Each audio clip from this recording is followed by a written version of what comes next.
అందరికీ నమస్కారం. నిన్న పవన్ కళ్యాణ్ గారు తెలంగాణ గడ్డ మీద నిలబడి హైదరాబాద్ నగరం నుండి అనేక విషయాలపై మాట్లాడినటువంటి పరిస్థితిని మనందరం చూసినాము. తను మాట్లాడిన దాంట్లో కొన్ని విషయాలు రాజకీయపరమైన ఉన్నప్పటికీ అవి కాకుండా తెలంగాణ అస్తిత్వాన్ని కానీ తెలంగాణకు సంబంధించిన ఇతర విషయాల జోలికి కానీ తను ఏ రకంగా పోయినరో వాటి మీద తను ఏ రకంగా మాట్లాడినరో మనం ఒక్కసారి చూస్తే, తెలంగాణ మీ అయ్య జాగీరా అని మాట్లాడుతూ ఉంటారు. అవును, పవన్ కళ్యాణ్ గారు తెలంగాణ మా అయ్య జాగీరే. ఎందుకంటే మా నాన్న ఇదే తెలంగాణ గడ్డ మీద పుట్టిండు, వాళ్ళ నాన్న ఇదే తెలంగాణ గడ్డ మీద పుట్టిండు, వాళ్ళ నాన్న కూడా ఇదే తెలంగాణ గడ్డ మీద పుట్టిండు. ఆ రకంగా మీరు నిన్న పాశం యాదగిరి గారి పేరు తీసుకున్నారు కదా, అదే పాశం యాదగిరి కూడా తెలంగాణలోనే పుట్టిండ్రు, తెలంగాణ బిడ్డనే, తెలంగాణ కోసం ఉద్యమం చేసినటువంటి వ్యక్తే. ఆ రకంగా చూస్తా పోతే మీరు గద్దర్ గారి విషయం తీసుకున్నారు. గద్దర్ కూడా, మా గద్దరన్న కూడా ఇదే తెలంగాణ గడ్డ మీద పుట్టిండు, వాళ్ళ తండ్రి ఇక్కడే పుట్టిండు, వాళ్ళ తండ్రి ఇక్కడే పుట్టిండ్రు, వాళ్ళ తండ్రులు కూడా ఇక్కడనే పుట్టిండ్రు. ఆ రకంగా తెలంగాణలో ఉన్నటువంటి 4 కోట్ల మంది ప్రజలు ఎవరైతే ఉన్నారో ఖచ్చితంగా మా తెలంగాణ గడ్డ మా అయ్యల జాగీర్లే, మా జాగీరే, బరాబర్ తెలంగాణ మా జాగీరే. దీనికి సంబంధించి మీరు ఇట్లా అనేక విషయాలు మాట్లాడుతూ పోయిండ్రు. తెలంగాణను కొన్ని రకాలుగా హేళనకు గురి చేస్తూ, హేళనగా మాట్లాడుతూ గతంలో కూడా చూస్తూ ఉంటే మనము అనేక సార్లు మీరు మాట్లాడినటువంటి పరిస్థితులు చూసినాము. తెలంగాణ విభజన తర్వాత 11 రోజులు అన్నం మానేసిన నేను అని చెప్పిండ్రు. అదే 11 రోజులు అన్నం మానేసిన అని చెప్పినటువంటి మీరు కనీసం నిన్ననైనా తెలంగాణలో 1200 మంది ఆత్మ బలిదానం చేసుకుంటే, 1200 మంది అమరులైతే ఆ ఆత్మ బలిదానాలను చూడలేక, ఆ విద్యార్థులంతా చనిపోతా ఉంటే చూడలేక, ఆ రైలు పట్టాల మీద కూర్చున్నటువంటి విద్యార్థులను చూడలేక, తెలంగాణలో అన్ని వర్గాలు పడుతున్న గోసను చూడలేక 11 రోజులు అన్నం మానేసినా అని నువ్వు ఏనాడన్నా చెప్పినవా? చెప్పగలిగి ఉంటే అది మా మీద, మా తెలంగాణ గడ్డ మీద నీకు ప్రేమ ఉన్నట్టుగా మేము భావించే వాళ్ళం. కానీ నువ్వేం చెప్పినావు? తెలంగాణ విభజన చేయడం వల్ల 11 రోజులు అన్నం మానేసినా అన్నావు. అంటే దాని అర్థం ఏంటి? వాళ్ళ తెలంగాణ విభజన నువ్వు వ్యతిరేకించినట్టు. ఈ రకంగా అనేక విషయాలు నువ్వు మాట్లాడుతూ పోయినావు. సరే, ఒక్క నిమిషానికి మనం ఆలోచన చేస్తే, నువ్వు ఒక అడుగు ముందుకేసి ఇంకో మాట ఏమన్నావు? తెలంగాణ ప్రాంతం అనేది, ప్రాంతీయతత్వం అనేది ఉగ్రవాదం కన్నా ఎక్కువ అని మాట్లాడినావు. ఇది ఇట్లానే వదిలేస్తే రేపు పొద్దున జనగణమన గాని, జాతీయ గీతం గాని, వందే మాతరం గాని ఇవన్నీ కూడా మేము పాడము, మేము ఆలోచన చెయ్యము అనే విధంగా నువ్వు మాట్లాడినావు. నిజంగా దేశభక్తి అంటే ఏందో తెలుసా పవన్ కళ్యాణ్ గారు? కందిపప్పు ముచ్చట్లు, కాకరకాయ ముచ్చట్లు చెప్పడం కాదు దేశభక్తి అంటే. Telangana is 2.9% of the Indian population. భారతదేశంలో ఉన్నటువంటి జనాభాలో తెలంగాణ జనాభా 2.9%. కానీ ఈరోజు తెలంగాణ యొక్క జిఎస్డిపి కాంట్రిబ్యూషన్, భారతదేశ జిడిపి కాంట్రిబ్యూషన్ చూస్తూ ఉంటే Telangana is contributing 5% to Indian GDP. దాన్ని దేశభక్తి అంటారు. తెలంగాణలో మా జనాభా 2.9% ఉన్నా కూడా మేము భారతదేశానికి చేస్తున్నటువంటి కాంట్రిబ్యూషన్ 5%, 5.1% ఇంకా ప్రిసైజ్ గా చెప్పాలంటే అది మా కాంట్రిబ్యూషన్ భారతదేశానికి. దాన్ని జాతీయ భక్తి అంటారు, జాతీయవాదం అంటారు, దేశభక్తి అంటారు. ఎంతసేపు ప్రాంతాల మధ్యలో చిచ్చు పెట్టాలనేది కాదు. ఇంకో మాట ఏం మాట్లాడుతా ఉన్నావు? తెలంగాణ వాళ్లకు ఆంధ్ర వాళ్ళతో ఇటువంటి విభేదాలు ఎందుకు వస్తా ఉన్నాయి అని మాట్లాడుతా ఉన్నావు. ఎందుకు వస్తా ఉన్నాయంటే మాటికి మీరే ఏం మాట్లాడుతా ఉన్నారు? 60 ఏళ్ళు మేము గోసపడ్డాం, మాకు ఇష్టం లేకుండా తెలంగాణ అనే ప్రాంతంలో, మేము ఆల్రెడీ సపరేట్ గా ఉన్న ప్రాంతంలో ఆంధ్ర ప్రాంతాన్ని తీసుకొచ్చి ఆనాడు కలిపినప్పుడు పెద్ద మనుషుల ఒప్పందం అని దాదాపుగా 7-8 పాయింట్లు చెప్పినరు. వాటన్నిట్లలో తెలంగాణకు ఏ రకంగా కూడా ఇబ్బందులు రాకుండా మేము చూసుకుంటాము అని చెప్పినరు. సరే, ఈ రోజు దాకా ఆ 60 ఏళ్లలో మేము ఎక్కడెక్కడైతే ఇబ్బందులు పడ్డామో ఆ 8 విషయాల్లో ఒక్కదాన్నన్నా మీరు అమలు చేయగలిగినరా? ప్రతిదాన్ని సైడ్ లైన్ చేసిండ్రు. మా నిధులు దోసుకున్నారు, మా ఉద్యోగాలు దోసుకున్నారు, మా అస్తిత్వాన్ని కూడా చులకన చేసిండ్రు. మా యాసను కూడా, ఎవరైతే సినిమాల్లో నటించే నటులు ఉంటారో వాళ్ళలో జోకర్లు కానీ కమేడియన్లు ఉంటారో వాళ్లకు పెట్టి అవమానం చేసిండ్రు. మా భాషను కూడా, మా యాసను, మా నీళ్లను, మా నిధులను, మా అస్తిత్వాన్ని, మా భూభాగాన్ని, మా వనరులను ప్రతి దాన్ని దోపిడీకి గురి చేసిండ్రు. మమ్మల్ని రాసి రంపాన పెట్టిండ్రు. అందుకే కలిసుంటే ఇంకా నడవదు అని చెప్పే ఉద్యమానికి బయలుదేరినాం. మేము కొట్లాడి మా రాష్ట్రాన్ని మేము సాధించుకున్న తర్వాత కూడా చాలా స్పష్టంగా చెప్పినాం, ఆంధ్ర ప్రాంతానికి సంబంధించినటువంటి సెటిలర్లు ఎవ్వరు మా హైదరాబాద్లో కానీ మా తెలంగాణలో ఉన్నా కూడా వాళ్లకు ఏ ఇబ్బంది రాకుండా కాపాడుకుంటామని చెప్పినాము, కాపాడుకుంటూ వచ్చినాము. కానీ ఈరోజు మీరేం మాట్లాడుతూ ఉన్నారు? ప్రాంతీయవాదాన్ని రెచ్చగొట్టేలాగా మనం ఇట్లాంటి ఆంధ్ర తెలంగాణ వైషమ్యాలు వస్తూ ఉంటే భారతదేశంలో ఉన్నటువంటి మిగతా రాష్ట్రాలు కూడా ఇక్కడున్న తెలుగు వాళ్ళంతా వెళ్ళిపోండి అని అంటారు అని శుద్ధపూస మాటలు చెప్తా ఉన్నారు. తెలంగాణలో ఇదే హైదరాబాద్ నగరంలో, మా తెలంగాణలో ఇదే హైదరాబాద్ ప్రాంతంలో ఆంధ్ర ప్రాంతం వాళ్ళు ఉన్నారు కదా, వాళ్ళతో పాటే గుజరాతీలు ఉన్నారు, మలయాళీలు ఉన్నారు, కన్నడలు ఉన్నారు, తమిళ్ వాళ్ళు ఉన్నారు, మరాఠీలు ఉన్నారు. ఇట్లా భారతదేశానికి సంబంధించిన ప్రతి ప్రాంతం వాళ్ళు వచ్చి హైదరాబాద్లో సెటిల్ అయినటువంటి పరిస్థితి. హైదరాబాద్లో ఉద్యోగాలు, ఇంకోటో వ్యాపారాలు, ఇంకొకటో ఏదో ఒకటి చేసుకుంటున్నటువంటి పరిస్థితి. ఈరోజు వాళ్ళెవ్వరికి రానటువంటి ప్రాబ్లము ఓన్లీ ఈ ఆంధ్ర ప్రాంతం నుండి వచ్చిన వాళ్ళకే జరుగుతున్నట్టుగా మీరెందుకు చూపించే ప్రయత్నం చేస్తా ఉన్నారు? తెలంగాణ ప్రాంతం మీద నాకు ఇంత అభిమానం అని చెప్తా ఉన్నారు కదా, నిన్నగాక మొన్న. ఈ రోజు మీరు ఏ ప్రభుత్వంలో అయితే ఉప ముఖ్యమంత్రిగా ఉన్నారో అదే ప్రభుత్వాన్ని నడిపిస్తున్నటువంటి నారా చంద్రబాబు నాయుడు గారి పార్టీకి సంబంధించి మహానాడు అని వాళ్ళ పార్టీ ప్లీనరీ జరుగుతూ ఉంటే తెలంగాణ అనే పదం కనీసం డిక్షనరీలో కూడా లేదు అని అదే మహానాడు వేదికగా మా తెలంగాణ ప్రాంతానికి చెందినటువంటి చంద్రబాబు నాయుడు పార్టీకి చెందిన తెలుగుదేశం పార్టీ నాయకుడు మాట్లాడుతూ ఉంటే మీరు అక్కడ ఆంధ్ర భూభాగంలో ఉన్నప్పుడు కనీసం ఖండించలేదు. సరే, ఈరోజు తెలంగాణలో ఉన్నారు, హైదరాబాద్ నడిబొడ్డున ప్రెస్ మీట్ పెట్టి మాట్లాడినారు కదా, ఇప్పటికైనా కనీసం ఎందుకు ఖండించలేకపోయినరు? ఆ రకంగా తెలంగాణని ఎట్లా అవమానం చేస్తారు మీరు? తెలంగాణ పదం డిక్షనరీలో లేదని ఎట్లా అంటారు అని మీరు ఎందుకు ఖండించలేకపోయినరు? మాట మాట్లాడితే నాకు తెలంగాణ మీద ప్రేమ ఉంది అని చెప్పడం, ప్రేమ ఉందని నోట్లోంచి చెప్తూ నొసలుతో ఎక్కిరించే ప్రయత్నాలు జరుగుతున్నట్టుగా చాలా స్పష్టంగా కనబడతా ఉన్నాయి. తెలంగాణలో మేము పోటీ చేస్తాం, బరాబర్ పోటీ చేస్తాం, మమ్మల్ని ఎవడు అడ్డుకుంటాడు, ఇక నుంచి మేము పోటీ చేస్తాము అని చెప్తా ఉన్నారు. మతిమరపు ఏమన్నా వచ్చిందా పవన్ కళ్యాణ్ గారు? లేదంటే మీ దగ్గర కొంతమంది ఎవరైతే ఉన్మాదుల్లాగా బిహేవ్ చేస్తూ సోషల్ మీడియాలో పిచ్చి పిచ్చి కామెంట్లు మాట్లాడుతూ ఉన్నారో, రాస్తా ఉన్నారో, వాళ్ళను ఏమన్నా ఆదర్శంగా తీసుకుంటా ఉన్నారా? మీరే ఏం చెప్తా ఉంటారు? తెలంగాణ అంటే నాకు చాలా గౌరవం, చాలా భక్తి అని ఒకవైపు చెప్తూనే ఇదే తెలంగాణకు సంబంధించి మేము రానున్న రోజుల్లో పోటీ చేస్తామని మీరు ప్రకటనలు ఇస్తూనే గతంలో పోటీ చేసిన విషయాలను మీరు మర్చిపోయినరా పవన్ కళ్యాణ్ గారు? నిన్నగాక మొన్న తెలంగాణ మున్సిపాలిటీలకు ఎన్నికలు జరిగితే 330 స్థానాల్లో పోటీ చేసిండ్రు కదా, దానికన్నా కొద్దిగా వెనక్కిపోతే గత అసెంబ్లీ ఎన్నికల్లో 2023 అసెంబ్లీ ఎన్నికల్లో భారతీయ జనతా పార్టీ తెలంగాణ విభాగంతో పొత్తు పెట్టుకొని 8 స్థానాల్లో పోటీ చేసిండ్రు కదా. పోటీ చేస్తే మీ కపట నాటకాలు చూసి తెలంగాణ సమాజం ఎట్లా బుద్ధి చెప్పిందో చూసిండ్రు కదా మీరు. దాదాపుగా 2,34,00,000 మంది ఓటర్లు తెలంగాణ ప్రాంతంలో ఓటేస్తే మీ జనసేన పార్టీకి వచ్చిన ఓట్లన్నీ తెలుసా పవన్ కళ్యాణ్ గారు? 50,000 ఓట్లు వచ్చినాయి మీకు. 2,34,00,000 మంది ఓటర్లు ఓటేస్తే తెలంగాణ ప్రాంతంలో మీ పార్టీకి వచ్చినటువంటి మొత్తం ఓట్లు 50,000. నోటాకి ఎన్ని వచ్చినాయి తెలుసా? 1,75,000 ఓట్లు తెలంగాణ ప్రాంతంలో నోటాకు వస్తే మీ జనసేన పార్టీకి 50,000 ఓట్లు వచ్చినాయి. ఒక్కసారి దాన్ని జ్ఞాపకం చేసుకొని మళ్ళీ గుర్తు తెచ్చుకొని మాట్లాడితే తెలంగాణ ప్రజలు కనీసం హర్షించే పరిస్థితి ఉంటుంది మిమ్మల్ని చూసి. పొద్దున లేస్తే తెలంగాణ అస్తిత్వాన్ని ఏ రకంగా దెబ్బతీయాలని ఒక రకంగా ఆలోచనలు చేస్తూ ఉంటారు ఆంధ్ర నాయకులు. తెలంగాణ మీద పెత్తనం ఎట్లా చలాయించాలని ఆలోచన చేస్తూ ఉంటారు.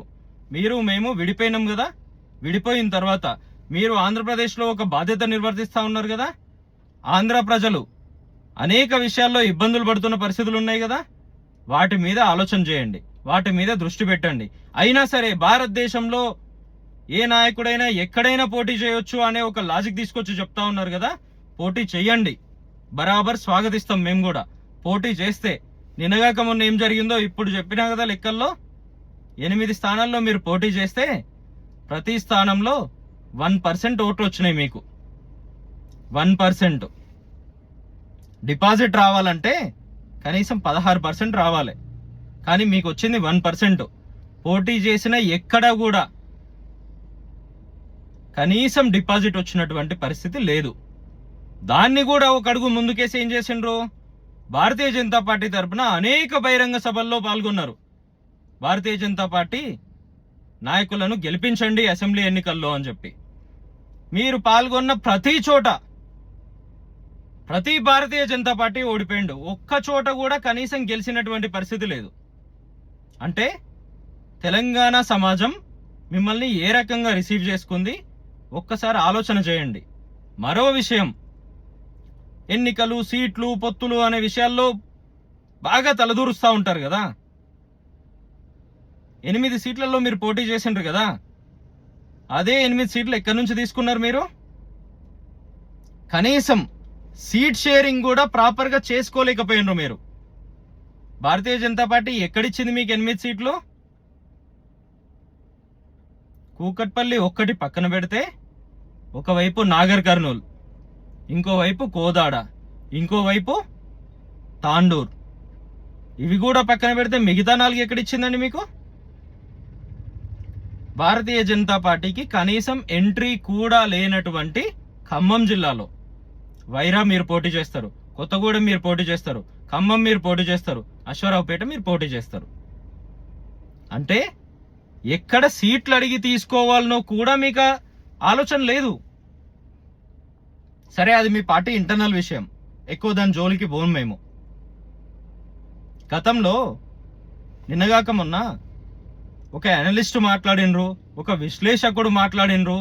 అమిత్ షా గారు నేను మాట్లాడుకుంటుంటే తను వచ్చి స్వయంగా విన్నట్టుగా మాట్లాడినరు అని హేళనగా మాట్లాడుతూ ఉన్నారు కదా. ఆయన విన్నరా వినకుండా ఆరోపణ చేసిండ్రా అనేది పక్కన పెట్టండి. దాన్ని ఎంత పెద్ద ఇష్యూ చేసిండ్రండి మీరు? సరే చేసిండ్రు, ఓకే, మీకు నచ్చలేదు చేసిండ్రు.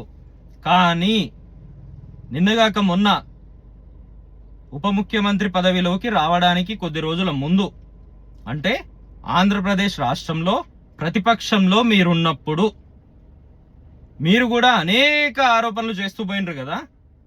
రాష్ట్రానికి సంబంధించి కానీ, అక్కడ ఆనాడు ఉన్నటువంటి అధికార పార్టీకి సంబంధించి కానీ ఆరోపణలు చేసే దాంట్లోకి మేము తలదూర్చము, మాకు సంబంధం లేనటువంటి విషయం.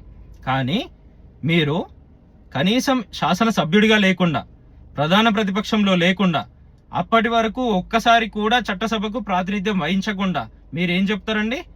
30-35 వేల మంది మహిళలు ట్రాఫికింగ్లో కానీ మిస్సింగ్కి కానీ గురైండ్రు అని చెప్పిండ్రు. ఒక ఆరోపణ చేసిండ్రు కదా మీరు. మీ దగ్గర ప్రాపర్ ఎవిడెన్స్ ఏమన్నా ఉండేనా అన్నాడు. సరే, ఆరోపణ చేసిండ్రు. ఈరోజు మీరు ప్రభుత్వంలోకి వచ్చి ఉప ముఖ్యమంత్రి స్థానంలో కూర్చొని దాదాపుగా 2 సంవత్సరాల దగ్గరికి వస్తా ఉంది కదా. ఈ 2 సంవత్సరాల్లో ఆ 30,000 మందిలో ఎంతమందిని మీరు ట్రేస్ అవుట్ చేసి అదే ఆంధ్రప్రదేశ్ రాష్ట్రానికి తీసుకురాగలిగినరు? అంటే 2 సంవత్సరాలు సరిపోలేదా మీకు? మీ దగ్గర ఉన్నటువంటి సమస్యల మీద ఆలోచన చేసేటటువంటి పరిస్థితి మీకు ఉండదు. కానీ పొద్దున్న లేస్తే వచ్చి తెలంగాణలో అడ్డబెట్టాలి, తెలంగాణ మీద గుప్తాధిపత్యం ఎట్లా సాధించాలని ఆలోచనలు చేస్తూ ఉంటారు. ఎస్, మేము వెల్కమ్ చేస్తూ ఉన్నాం, మిమ్మల్ని గౌరవిస్తూ ఉన్నాం. రండి, తెలంగాణలో రాజకీయం చేయండి, కొట్లాడదాం, తెలంగాణ సమస్యల మీద బరాబర్ తిరుగుతా, బరాబర్ కొట్లాడతా అని చెప్తా ఉన్నారు కదా. రండి పవన్ కళ్యాణ్ గారు, మేము వెల్కమ్ చేస్తూ ఉన్నాం, కొట్లాడదాం రండి. తెలంగాణ ఉద్యమం అంటే నాకు అమితమైన గౌరవం అని చెప్తా ఉన్నారు కదా. తెలంగాణ ఉద్యమానికి మేము పెట్టుకున్నటువంటి ట్యాగ్ లైన్ ఏంది? నీళ్లు, నిధులు, నియామకాలు. నీళ్లకు సంబంధించి రాష్ట్ర విభజన జరిగిన తర్వాత 12 సంవత్సరాలుగా మేము కొట్లాడుతూనే ఉన్నాం కదా. ఆనాడు ముఖ్యమంత్రిగా ఉన్నటువంటి మా కేసీఆర్ గారు కానివ్వండి, ఇప్పుడు ముఖ్యమంత్రిగా ఉన్నటువంటి రేవంత్ రెడ్డి గారు కానివ్వండి, మంచికో చెడుకో 100 రిప్రజెంటేషన్లు ఇచ్చినాం కదా. తెలంగాణకు ఆంధ్రాకు ఉన్నటువంటి నీటి విభజన చేయండి అని చెప్పి మా నీళ్ళన్నీ కూడా ఆంధ్ర ప్రాంతం వాళ్ళు ఈ రోజుకు దోసుకుంటున్నారు అని మేము చెప్తా ఉన్నాం కదా. స్పష్టంగా కృష్ణానదికి సంబంధించి 811 టీఎంసీలని గతంలో ఏదైతే లెక్క ఉండేనో దాంట్లో న్యాయబద్ధమైన వాటా కింద తెలంగాణ ప్రాంతంలో ఇదే కృష్ణానది ఆంధ్రప్రదేశ్కు తెలంగాణకు సంబంధించి చూస్తూ ఉంటే 70% మారుతూ ఉంటుంది కదా. అదే 811 టీఎంసీల్లో న్యాయబద్ధంగా చట్టబద్ధంగా మాకు రావాల్సింది ఎంతండి? 811 టీఎంసీల్లో 70% మాకు రావాలి కదా. 600 టీఎంసీలు మాకు రావాలి కదా. ఈ రోజు వరకు కూడా ఏం లెక్క చెప్తా ఉన్నారు? 299 టీఎంసీలకే మమ్మల్ని కన్ఫైన్ చేసిండ్రు. వాస్తవానికి కృష్ణానదిలో ఈ రోజు ఉన్నటువంటి నీటి లభ్యత ఎంత తెలుసా మీకు? 1000 టీఎంసీల పైన. దాంట్లో 70% అంటే మాకు 700 నుండి 800 టీఎంసీలు రావాల్సిన అవసరం ఉంది. కానీ ఈ రోజుకు ఏం చేస్తా ఉన్నారు? మా నీళ్లను దోచుకుంటానే ఉన్నారు, తరలిస్తానే ఉన్నారు, మా రాష్ట్రాన్ని ఎండబెడతానే ఉన్నారు. గతంలో అనేక విషయాలు చెప్పిండ్రు కదా, అనేక విషయాలు మాట్లాడుతూ పోయిండ్రు కదా. తెలంగాణ అంటే నాకు ప్రేమ అని. నేను ఎప్పటి నుండో తెలంగాణను అభిమానిస్తా ఉన్నా, రాజకీయాల్లోకి రాకముందు కూడా తెలంగాణ అంటే అభిమానం నాకు అని చెప్పిండ్రు కదా. అంత చెప్పినట్టు మిమ్మల్ని నమ్మాలంటే మీరు ఈ రోజు ఎవరితోని డయాస్ షేర్ చేసుకుంటా ఉన్నారో, ఎవరితోని ప్రభుత్వాన్ని షేర్ చేసుకున్నారో, ఏ ముఖ్యమంత్రి గారితో కలిసి పనిచేస్తా ఉన్నారో నారా చంద్రబాబు నాయుడు గారితో, అదే నారా చంద్రబాబు నాయుడు తెలంగాణ ప్రాంతానికి ఉమ్మడి ఆంధ్రప్రదేశ్కు ఆనాడు ముఖ్యమంత్రిగా ఉన్నప్పుడు 95 నుండి 2004 వరకు ఏం చేసిండో తెలుసా? మీకు తెలియవు ఇట్లాంటి విషయాలు. నేను చెప్తా, వినండి, అర్థం చేసుకోండి. దీనికి ఒక పరిష్కారం దిశగా ఆలోచనలు చేయండి. ఇటువంటి అనేక సమస్యలు ఉన్నాయి తెలంగాణలో. ఆనాడు ఏ రకంగా రాసి రంపాన పెడితే మేము రోడ్డెక్కినామో తెలుసా మీకు? మా గుండెలు అవిసిపోతే రోడ్డెక్కినామో తెలుసా మీకు? మా రైతన్నలు ఆత్మహత్యలు చేసుకుంటా ఉంటే రోడ్డెక్కినామో తెలుసా మీకు? నాగార్జున సాగర్ అని ఒక డ్యామ్ నుండి 2 కెనాల్స్ ఉంటాయండి. దానికి లెఫ్ట్ బ్యాంక్ కెనాల్ ఉంటుంది, రైట్ బ్యాంక్ కెనాల్ ఉంటుంది. నాగార్జున సాగర్ ఎడమ కాలువ, కుడి కాలువ. కుడి కాలువ అంతా కూడా ఇప్పుడు మీరున్నటువంటి ఆంధ్రప్రదేశ్కి పోతా ఉంటుంది. అదే నాగార్జున సాగర్ తెలంగాణ భూభాగంలో ఉంటూ. సరే, ఓకే. కుడి కాలువకు సంబంధించి పక్కన పెడితే ఎడమ కాలువ అంతా తెలంగాణ భూభాగానికి నీళ్ళందిస్తూ ఉంటుంది. తెలంగాణ రైతన్నలకు నీళ్ళందిస్తూ ఉంటుంది. ఇదే చంద్రబాబు నాయుడు ఏం చేసిండో తెలుసా మీకు?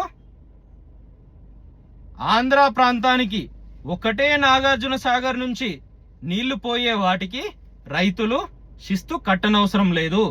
అదే నాగార్జున సాగర్ నుండి తెలంగాణ ప్రాంతానికి ఎక్కడెక్కడైతే నీళ్లు పోతా ఉన్నాయో ఆ రైతులంతా కూడా శిస్తు కట్టాలి అని బలవంతంగా మా పీక మీద కత్తిపెట్టి మా రైతులను అరిగోసకు గురి చేసిండు. ఉమ్మడి రాష్ట్రానికి ముఖ్యమంత్రిగా ఉండి ఈరోజు తెలంగాణ మీద నాకు అమితమైన ప్రేమ ఉందని చెప్తున్నటువంటి మీరు ఆనాడు మమ్మల్ని అంత గోసపెట్టినటువంటి చంద్రబాబు నాయుడుతో కలిసి నేను ప్రభుత్వంలో ఉండనంటే ఉండను, నా తెలంగాణ అన్నలను, నా తెలంగాణ తమ్ముళ్లను, నా తెలంగాణ సోదరులను ఇబ్బంది పెట్టినటువంటి చంద్రబాబు నాయుడుతో నేనెట్లా ప్రభుత్వంలో ఉంటా అని చెప్పగలుగుతారా ఇప్పటికి మీరు? అది పక్కన పెట్టండి. ఈరోజు నీటి వాటాల మీద ఈ రోజు వరకు డివిజన్ రాలేదు కదా, నీటి వాటాలు తేల్చలేకపోయింది కదా కేంద్ర ప్రభుత్వం. కానీ అదే కేంద్ర ప్రభుత్వం ఏం చేస్తూ ఉంటుంది? తెలంగాణలో మేము కట్టుకునేటువంటి పాలమూరు రంగారెడ్డి ప్రాజెక్టుకు జాతీయ హోదా ఇస్తామని వాళ్ళే ఎన్నికల్లో హామీ ఇచ్చి ఈ రోజు వరకు ఇచ్చినటువంటి పరిస్థితి లేదు. కానీ వీళ్ళు ఏం చేస్తూ ఉంటారు? పక్కన మీరు నడిపిస్తున్నటువంటి ఆంధ్రప్రదేశ్లో జరుగుతున్నటువంటి పోలవరం ప్రాజెక్టుకు జాతీయ హోదా ఇస్తారు. ఇదే నరేంద్ర మోడీ గారు, ఇదే కేంద్ర ప్రభుత్వం, ఇదే భారతీయ జనతా పార్టీ ప్రభుత్వం. ఇంకొంచెం పక్కకు పోతే కర్ణాటకలో అప్పర్ భద్ర అనే ప్రాజెక్టుకు జాతీయ హోదా ఇస్తారు. మహారాష్ట్రలో ఇంకో ప్రాజెక్టుకి ఇస్తారు. కానీ మీరు అమితమైన గౌరవం ఉంది అని చెప్తున్నటువంటి తెలంగాణ రాష్ట్రానికి నరేంద్ర మోడీ గారు జాతీయ హోదా ఎందుకు ఇవ్వలేకపోతా ఉన్నారు? మా పాలమూరు రంగారెడ్డి ప్రాజెక్టుకు మీరు చెప్తా ఉన్నారు కదా ఇప్పుడు తెలంగాణ సమస్యలపై నేను కొట్లాడతా అని.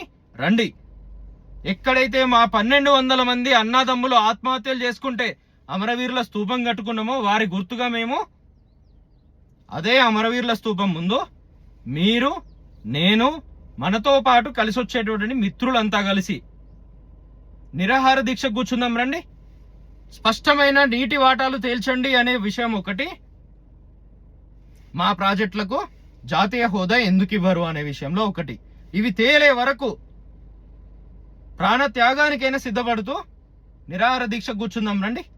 పోరాడుతా పోరాడుతా పోరాడుతా అని చెప్తా ఉన్నారు కదా, రండి పోరాటం చేద్దాం. ఇప్పుడు ఆంధ్రప్రదేశ్ ప్రభుత్వం, నారా చంద్రబాబు నాయుడు గారు నడుపుతున్నటువంటి ప్రభుత్వం తెలంగాణ నీళ్లను, తెలంగాణను ఎండబెడుతూ ఎడారి చేస్తూ ఏ రకంగా తీసుకుపోతుంది, ఏ రకంగా తరలిస్తుంది అనే విషయాల మీద రండి నిరాహార దీక్ష చేద్దాం.